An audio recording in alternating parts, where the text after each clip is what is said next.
All right, ready to dive deep. Today, it's all about weight loss.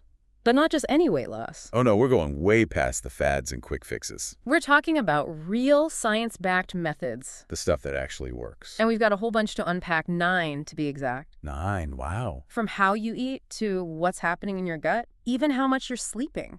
It's all connected. More than you might think. You might even be surprised to hear that something as simple as using a pedometer can help with weight loss. Okay, now I'm definitely intrigued. Let's start with something that's gotten super popular lately. Intermittent fasting.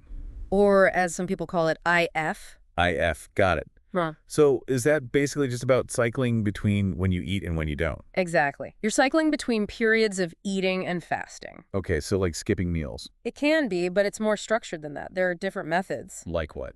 Well, there's alternate day fasting. Okay, so every other day you're fasting. Right. Then there's the 5.2 method, where you eat normally 5 days a week and restrict calories for 2. And what about that 168 one I keep hearing about? That's a popular one. You fast for 16 hours and have an 8-hour window for eating. That sounds tough. It can be an adjustment, but some people find it easier to stick to than traditional calorie counting. And does it actually work? The research suggests it can be just as effective for weight loss as a regular low-calorie diet, at least for the short term, up to about 6 months. So it's not about changing what you eat, but when you eat. Exactly. Interesting.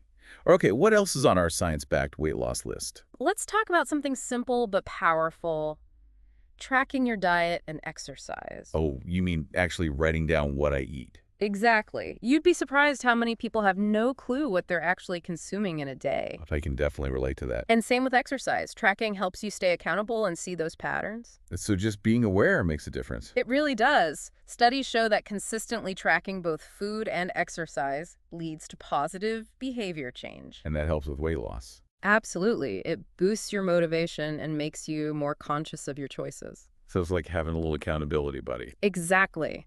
And it doesn't have to be anything fancy. You can use a journal, an app on your phone, even a simple pedometer to track your steps. No excuses then. All right, what's next? Let's shift gears to something a little different: mindful eating. Oh, I've heard of this. Isn't that about like really paying attention to your food when you eat? It is. It's about slowing down, savoring each bite, and being present with your meal. So not just shoving food in my face while I'm working. Exactly. That's the opposite of mindful eating. And when you eat mindfully, you actually enjoy your food more. Makes sense. And it can also help you lose weight. Really? How does that work? By slowing down and really tuning into your body, you're more likely to recognize your fullness cues. So I'll stop eating when I'm actually full, not just when my plate is empty. Right. Your brain has time to catch up with your stomach. Okay, I'm sold on mindful eating. Any tips for actually doing it? It starts with creating a calm eating environment. So ditch the phone and the TV. Exactly. Sit down at a table, free from distractions, and just focus on your food. And really savor those flavors and textures. And make conscious food choices. All right, time to talk about something I'm always hearing about when it comes to weight loss. Protein. Protein plays a key role. It's a powerhouse nutrient. How so? Well, for starters, protein helps you feel fuller for longer. Makes sense. If I'm not hungry, I'm less likely to snack. Right. But the really interesting part is how protein interacts with your hormones. Okay, this is where I need you to break it down for me. So protein actually helps regulate your appetite hormones. There are hormones that control my appetite. There are. And protein can help keep them in check. It decreases ghrelin, which is the hormone that makes you feel hungry. So it tamps down those hunger pangs. Exactly. And at the same time, protein increases other hormones like peptide YY and GLP-1. Which do what? Those are the hormones that send signals to your brain telling you you're full and satisfied. So it's like a double whammy. Protein is working on multiple levels to help us feel less hungry. Exactly. It's not just about feeling full in the moment. It's about those longer-term hormonal effects. And is there a best time to eat protein? Research shows that having a high-protein breakfast can have especially powerful effects. Really? So what are some good high-protein breakfast options? You can't go wrong with eggs. Or oatmeal with some nut butter mixed in. If you're feeling adventurous, you could even try sardines. Sardines for breakfast. I don't know about that. They might not sound appealing first thing in the morning, but they are packed with protein. Okay, I'll keep that in mind. Now let's talk about the stuff we should be avoiding. Sugar and refined carbs. Unfortunately, the typical Western diet is loaded with them. And it's not doing us any favors, right? Sadly, no. It's strongly linked to obesity. And it's not just about the extra calories, is it? No, it's about how those sugars and refined carbs affect your body on a deeper level. Okay, lay it on me. Why are they so bad? Well, refined carbs are digested super quickly and rapidly converted into glucose. And that's bad. It leads to a spike in insulin, which is a hormone that helps regulate your blood sugar. Insulin's good. Right, it is, in normal amounts. But when you're constantly flooding your system with sugar and refined carbs, it keeps your insulin levels high, and that actually promotes fat storage. So we're basically setting ourselves up for weight gain by eating all those processed foods. It's like putting your body into fat storage overdrive. Not good. So what are some of the worst offenders when it comes to refined carbs? Think white rice, white bread, regular pasta. They've been stripped of their fiber and nutrients. Okay, so what should I be eating instead? I'm a huge pasta lover. Opt for whole grain versions whenever possible. Whole grain bread, brown rice, whole wheat pasta. Got it. Any other swaps I should make? When you're craving something sweet, skip the candy and cookies and go for fruit, nuts, or seeds instead. Good advice. And what about drinks? What should I be sipping on? Swap out sugary sodas for herb teas or water with fruit infused in it. Okay, noted. And if I'm a smoothie fan, Use water or milk as your base instead of juice. Little changes like that can make a big difference. so we've talked about cutting back on refined carbs, but what about fiber? Fiber is your friend when it comes to weight management. It's a type of plant-based carbohydrate that your body can't digest. Wait, so we're supposed to eat something our body can't even break down? Exactly. And that's a good thing Right. because fiber adds bulk to your diet and slows down digestion. Which makes us feel fuller longer. Right. And that can lead to eating less overall. Awesome. So what are some good sources of fiber?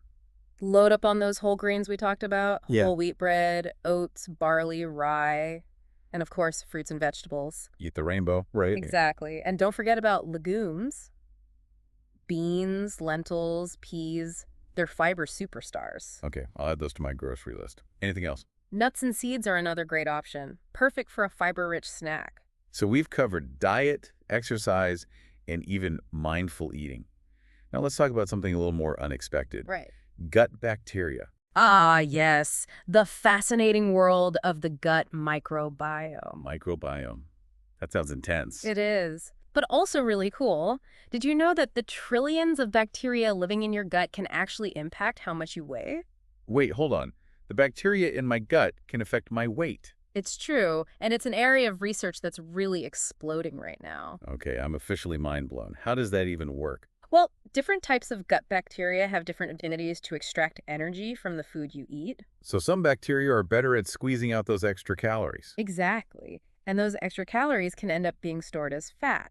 So it's not just about what we eat, it's also about what's happening to that food once it reaches our gut. Precisely. Wow, that's wild. So if some bacteria are bad for weight loss, are there good ones too? Absolutely. And we can actually cultivate those good bacteria through what we eat. Okay, I'm all ears. How do we do that? Diversity is key. A wider variety of bacteria in your gut is associated with better health. So I need to branch out from my usual food routine. Exactly. Aim for a wide variety of fruits, vegetables, whole grains, legumes, all the good stuff. Eat the rainbow?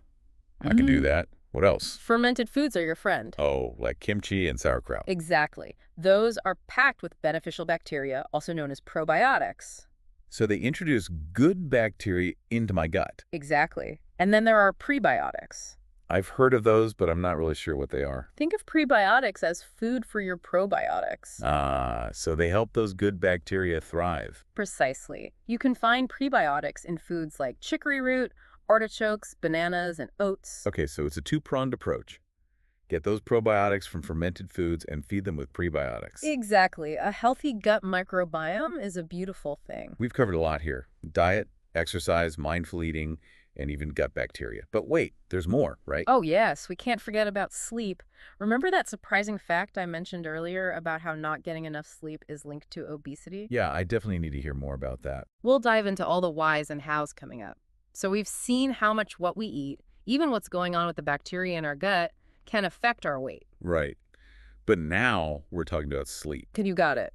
We hinted earlier that not getting enough Z's can increase the risk of obesity. Okay, yeah, I remember that. But I'm not going to lie, sometimes I totally skimp on sleep. I hear you. A lot of people do. But why does it matter so much for weight loss? Like, what's the connection?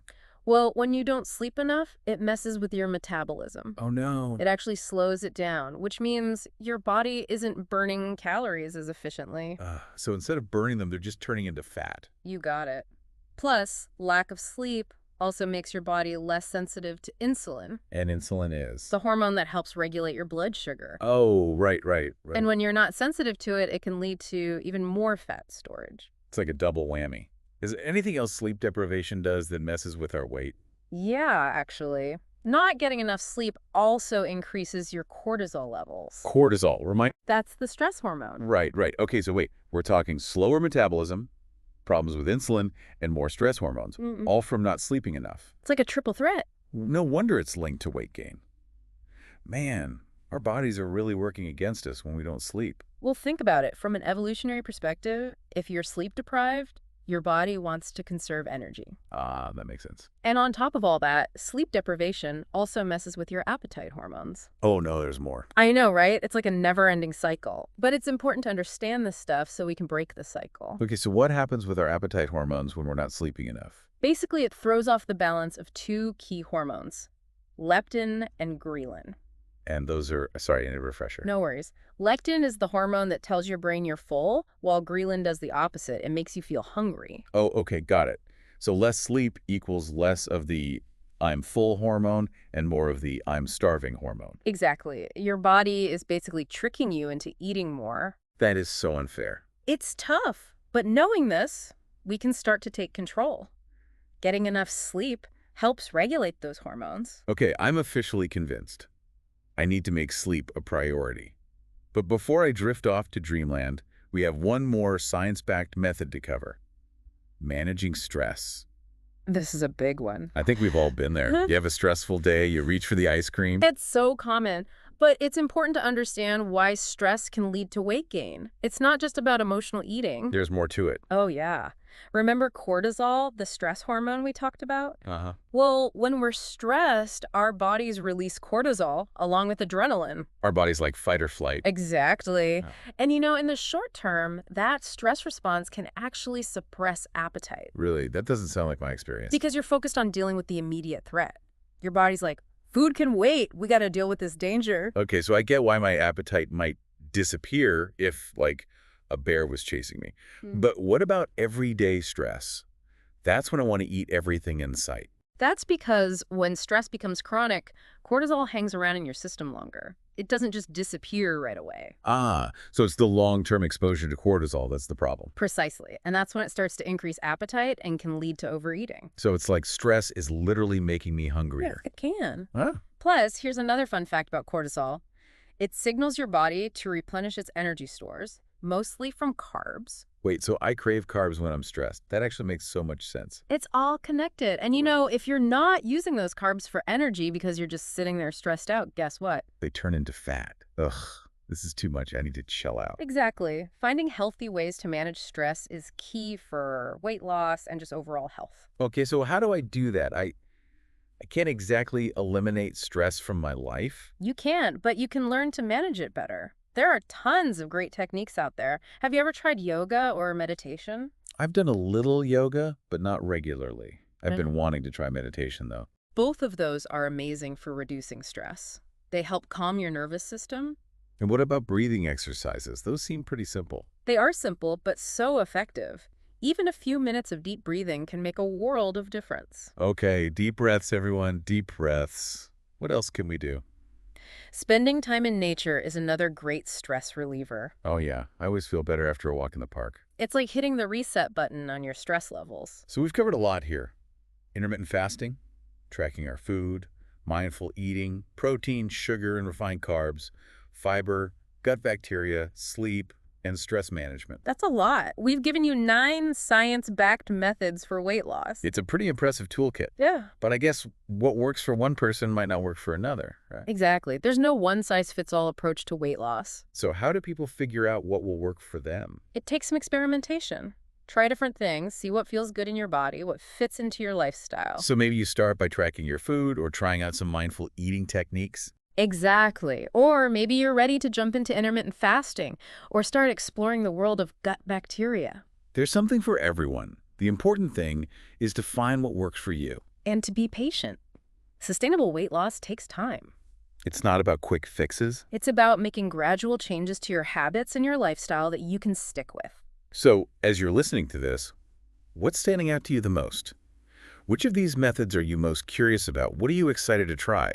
Let us know in the comments. And here's a little something to think about. Could focusing on just one of these areas, like improving your sleep or managing your stress, have positive effects on other aspects of weight management? It really is amazing how connected all these different aspects of our health are. It's like, yeah, you can't just focus on one thing. It's got to be the whole picture, you know? For sustainable weight loss, got to think about the whole lifestyle. Exactly. It's about nourishing both our bodies and our minds. It's a holistic approach. Yeah, I love that. Holistic. And like any journey, there will be ups and downs. Yeah, absolutely. You hit plateaus, you have breakthroughs. Totally. But you were saying earlier, it's like maybe just focusing on one thing could have a ripple effect. It's possible. Like, what if you really prioritize getting better sleep?